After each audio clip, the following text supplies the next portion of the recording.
Sir यहाँ पे smartphone की भी जहाँ कुछ दृष्टि कम है वहाँ बताया कि कुछ कम है, लेकिन बाकी जगह से पूरा होना चाहिए इसको। अभी तक पूरे ऑल इंडिया में 5,69,00,000 काम। यूपी से कितने हैं?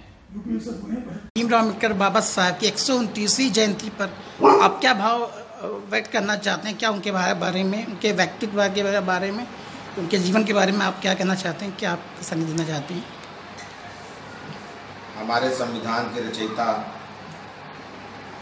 भारत रत्न बाबा भीमराव अम्बेडकर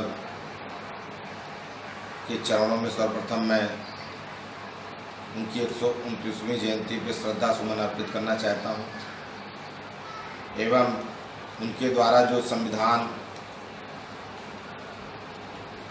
के रचयिता हैं उन्होंने उसमें जो सबको एक समानता का दर्जा दिया है और सभी छोटे बड़े को उन्होंने एक ही बराबर का अवसर प्रदान किया है, क्योंकि हमारे देश में राजा का भी वही महत्व है और एक सफाई कर्मचारी का भी वही महत्व। तो इसका पूरा श्रेय हमारे भारत रत्न बाबा भीमराव अम्बेडकर जी को जाता है।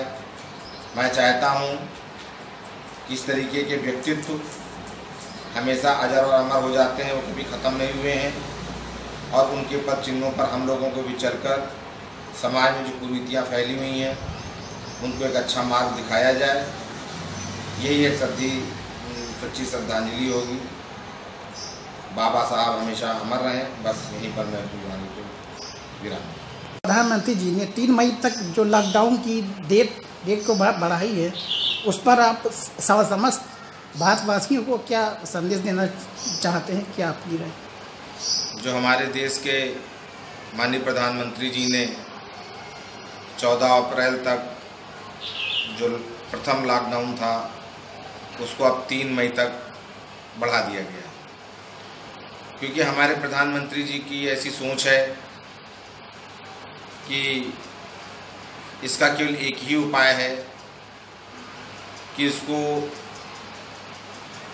घरों में रहकर ही ख़त्म किया जा सकता है।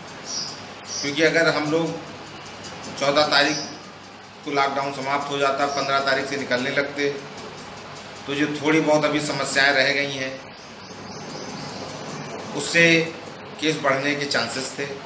इसको देखते हुए 3 मई तक द्वितीय लॉकडाउन जो बढ़ाया गया है, मुझको पूर्ण विश्वास है कि इसमें भारत जीतेगा, कोरोना हारेगा और हम लोग 3 मई से अपनी एक नई ज़िंदगी की शुरुआत करेंगे और उसी तरीके से देश का पहिया दोबारा चलेगा जैसे कि हम लोग इसके पहले चल रहे थे।